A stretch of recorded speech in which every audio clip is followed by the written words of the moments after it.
There was a time when luxury meant being seen. A brighter car, a louder watch, a bigger house on a hill, preferably one that looked down on people in both the literal and moral sense. But luxury has changed its clothes. Today, the new status symbol is not being seen. It is being unreachable. No blue ticks, no instant replies, no just circling back, no Slack pings at 9:47 p.m.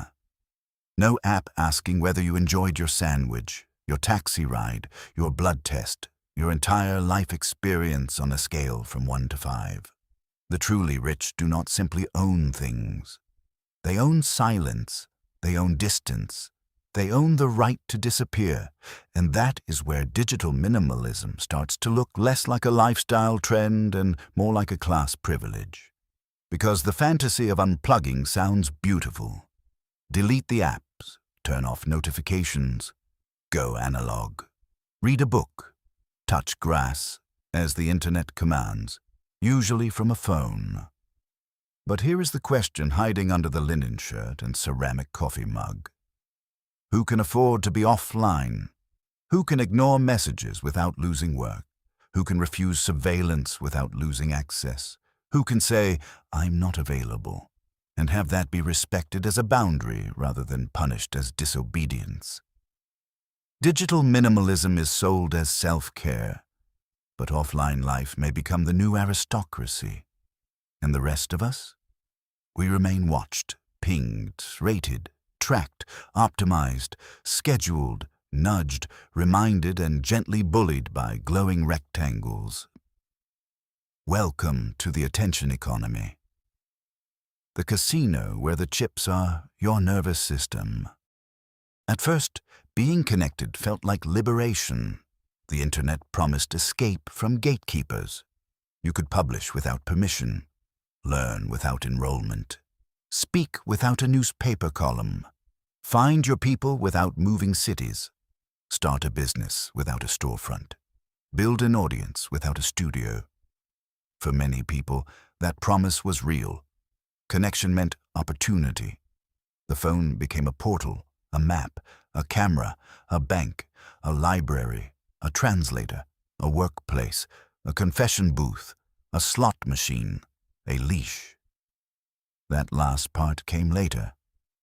Slowly, the tools that were supposed to free us became infrastructure. And once something becomes infrastructure, opting out stops being charming and starts being difficult. You can quit Instagram. Maybe. But can you quit email? Can you quit WhatsApp if your family, landlord, school, clients, and doctor all use it? Can you quit location tracking if your job app requires it? Can you quit rating systems if your income depends on 5 stars from strangers who think eye contact is included in delivery? Can you refuse the QR code menu, the banking app, the digital ticket, the 2-factor authentication, the work chat, the scheduling portal, the productivity dashboard, the mandatory customer experience survey? We built a world where participation requires connection. Then we called disconnection wellness. That is the oldest trick in the book. Make the cage mandatory, then sell the key as luxury. Digital minimalism, as an aesthetic, has a very particular smell. It smells like expensive candles, fresh linen, and someone who says screen hygiene without being laughed out of the room. It is the world of dumb phones, silent retreats, productivity sabbaticals, boutique notebooks, grayscale home screens, and people who can say, "I don't really do social media," as if they've transcended the flesh. But beneath the aesthetic is a harder truth. Some people are online because they are addicted. Others are online because they are required. A wealthy consultant can turn off notifications for deep work. A warehouse worker cannot turn off the scanner. A founder can take a digital detox in the mountains. A gig worker cannot ignore the app that decides whether they eat. A celebrity can hire someone to manage their inbox. A single mother working hourly shifts has to answer unknown numbers because one of them might be school, work, childcare, the clinic, the landlord, or the small god of disaster. The rich have assistants, the poor have notifications.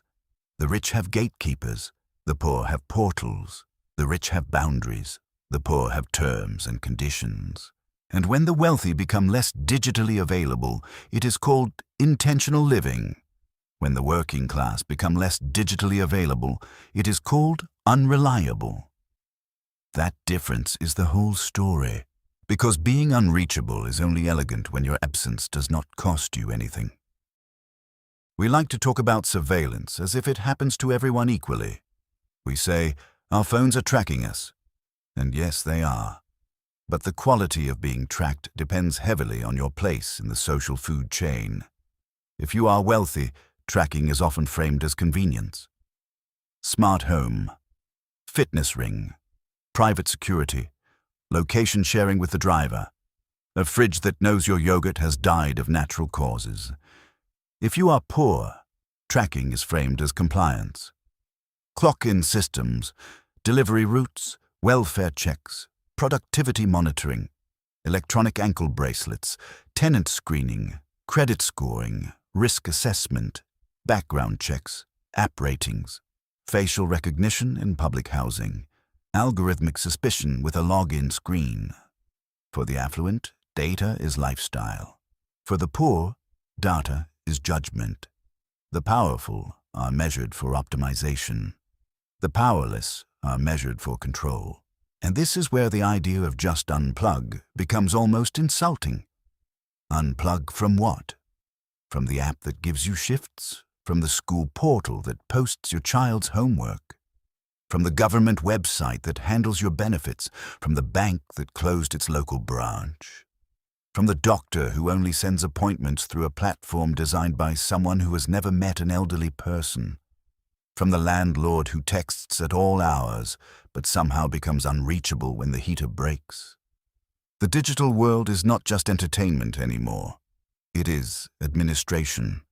And administration has teeth. The attention economy does not simply want your time. It wants your residue. It wants the little scraps of focus left over after work, bills, traffic, childcare, loneliness, fear, and the general circus of staying alive. It does not approach you honestly. It does not say, hello, we are here to extract behavioral data and sell predictive access to your future choices.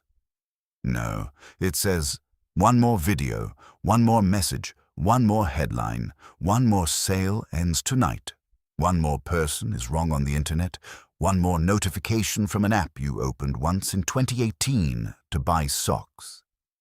The attention economy is not a marketplace of ideas. It is a burglary conducted with bright colors, and the poorer you are, the more vulnerable you become to its traps.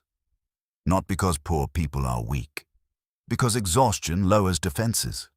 Stress makes escape attractive. Precarity makes every notification feel important. When life is unstable, you do not casually ignore messages.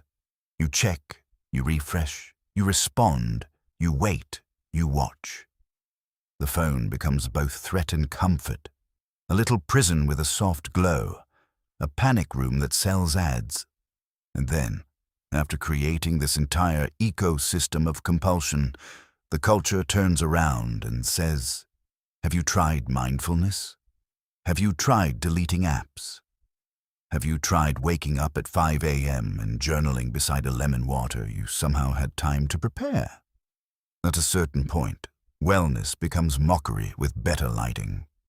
One of the clearest signs of a luxury shift is what rich people start withholding from their children. For years, technology was marketed as progress. Screens in classrooms, tablets for learning, apps for development. Digital natives swimming happily through the future. But among the affluent, a different pattern emerged. Less screen time, more nature, more human tutors, more physical books, more arts, more outdoor play, more carefully protected boredom. The children of the wealthy are increasingly given what every child used to get for free: unstructured time, face-to-face attention, and reality in 3 dimensions. Meanwhile, Cheaper institutions often get the digital substitute, a tablet instead of a tutor, a learning app instead of a smaller class, automated monitoring instead of trust, screen-based management instead of human care. This is how inequality modernizes itself. It does not always look like a locked gate. Sometimes it looks like an app. The wealthy get the human version. Everyone else gets the scalable version. The wealthy get teachers. Everyone else gets dashboards. The wealthy get conversation. Everyone else gets content. The wealthy get childhood. Everyone else gets engagement metrics. And the cruelest part is that the screen is sold as access. In some ways, it is. But access to what? A library or a labyrinth? A tool or a pacifier? A ladder or a treadmill? The answer depends on who is holding the off switch. Every aristocracy builds walls. Old aristocracies had castles, estates, private roads, servants' entrances. Modern aristocracy is more discreet.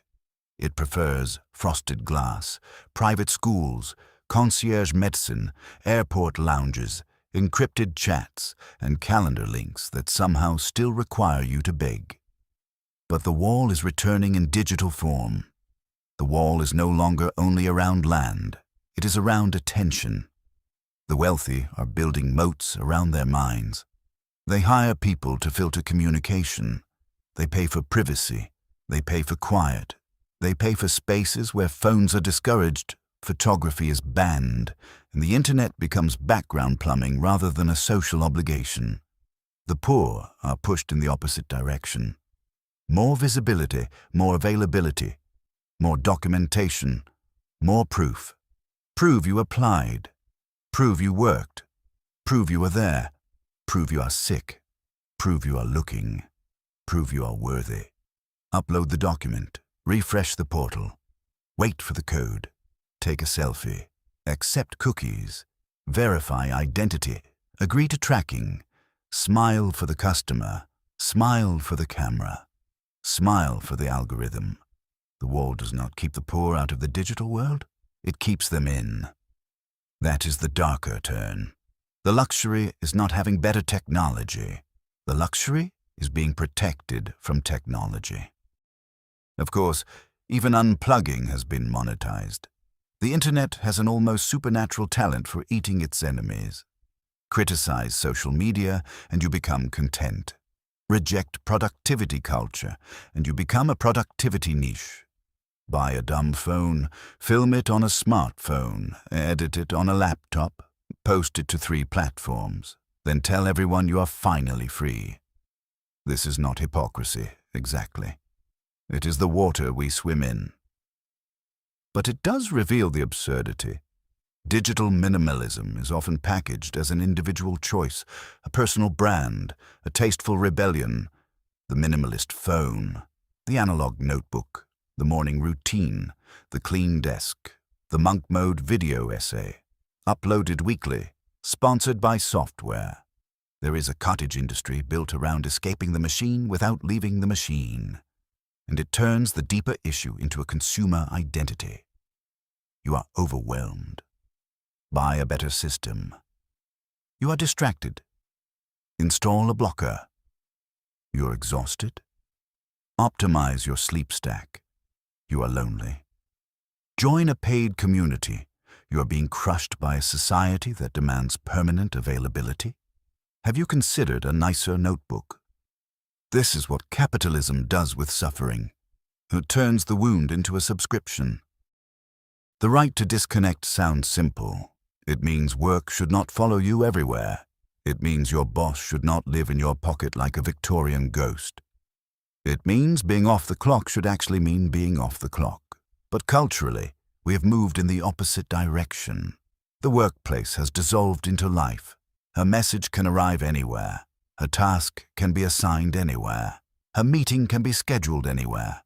A crisis can be manufactured anywhere. And because the device is personal, the intrusion feels personal too. Work no longer knocks. It vibrates. For knowledge workers, this creates burnout. For service workers, gig workers, and hourly workers. It creates discipline. Availability becomes a hidden job requirement.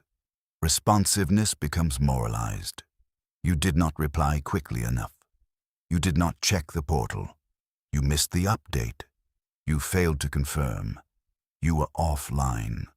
And offline becomes suspicious. In a sane society, being unreachable sometimes would be normal. In ours, it is treated like a minor act of treason. That is why the right to disconnect cannot be left as a lifestyle preference. It has to become a political demand. Because without protection, only the powerful can set boundaries. Everyone else gets punished for having a nervous system. One of the strangest inventions of digital life is the moral weight of the quick reply. We now interpret response time as character. Fast reply, caring, efficient, available, professional. Slow reply, rude, lazy, cold, suspicious, difficult.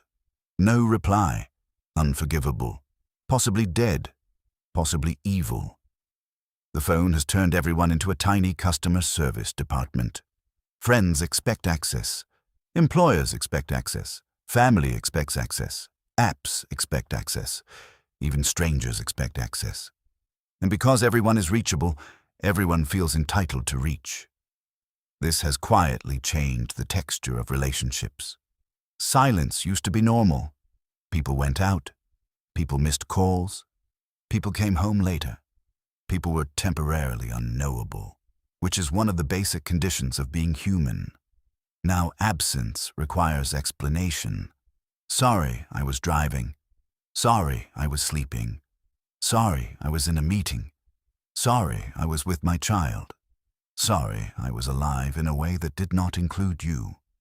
Digital life has made constant availability seem polite, but constant availability is not intimacy. It is logistics wearing the mask of love. And again, class decides how this plays out.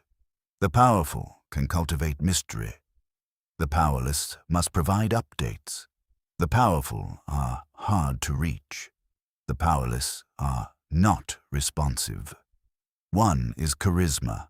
The other is a problem. Imagine the aristocrat of the near future, not dripping in gold, not shouting from a yacht, not posting breakfast. The new aristocrat is quiet. Their face is not tagged. Their home is not geolocated. Their children are not content. Their calendar is not public. Their conversations are not searchable. Their health data is not harvested through a cheap app. Their attention is not auctioned in milliseconds. They do not carry 10 bosses in their pocket. They do not sleep beside the marketplace. They are hard to find. And that hardness becomes value. Privacy was once considered a right. Then it became a preference. Soon it may become a luxury good. Offline life will not disappear. It will be enclosed. Like clean air, like quiet neighborhoods, like healthy food, like safe streets, like time. The pattern is familiar. First, something basic is degraded for the many. Then a purified version is sold back to the few. Silence becomes a retreat. Privacy becomes a service. Human contact becomes premium. Unstructured time becomes elite education. Attention becomes wealth. And the rest of society gets the ad-supported version of existence. None of this means technology is evil. That would be too easy and, frankly, too boring. Technology connects people who would otherwise be isolated. It gives voice to people ignored by older institutions. It lets artists publish, workers organize, families communicate. Patients access care, migrants send money, students learn, and weird teenagers find other weird teenagers before loneliness eats them whole. The issue is not the tool. The issue is the terms. Who controls it? Who profits from it? Who can refuse it? Who is watched through it? Who is disciplined by it? Who gets convenience and who gets coercion? A hammer can build a house or break a window. The hammer is not innocent, but it is not the whole crime scene either. The question is not whether we should live with technology. We already do. The question is whether we will build a world where disconnection is possible for everyone or only for those who can pay retail price for peace. Digital minimalism should not mean a few tasteful people escaping into boutique silence. It should mean redesigning life so that human beings are not treated as devices with inconvenient biological needs. A better digital world would not require everyone to become a monk with a password manager. It would start with limits. Work messages that stop after hours.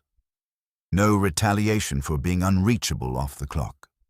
Public services that still offer human access. Schools that treat screens as tools, not babysitters. Jobs that do not monitor workers like lab rats with rent. Apps that ask for less data. Devices designed for use, not addiction. No mandatory download for every mundane act of life. No QR code required to read a menu in a restaurant that still somehow charges you for bread. A better world would restore friction in the right places. Not the bureaucratic friction that makes life miserable. The humane friction that protects attention. A pause before sending, a delay before reacting, a boundary before intrusion. A door. That is what we have lost. Door. The digital world is all windows, everything visible, everything open, everything leaking. But humans need doors.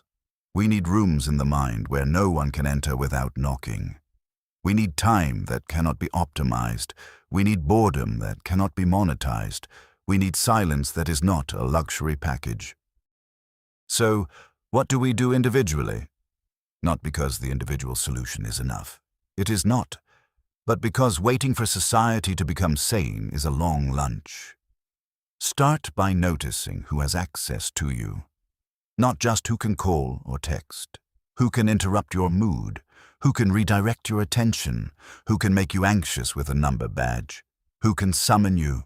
Who can rate you. Who can punish your silence. Then ask which of those relationships are chosen and which are imposed. Some digital clutter is just clutter. Some is power. Delete what you can. Mute what you can. Refuse what you can. But do not mistake personal discipline for total freedom. A person with 3 jobs does not need a lecture about screen time from someone whose main problem is choosing between 2 meditation apps. The goal is not to become pure. The goal is to become less owned. And maybe, if enough people understand the pattern, the demand changes.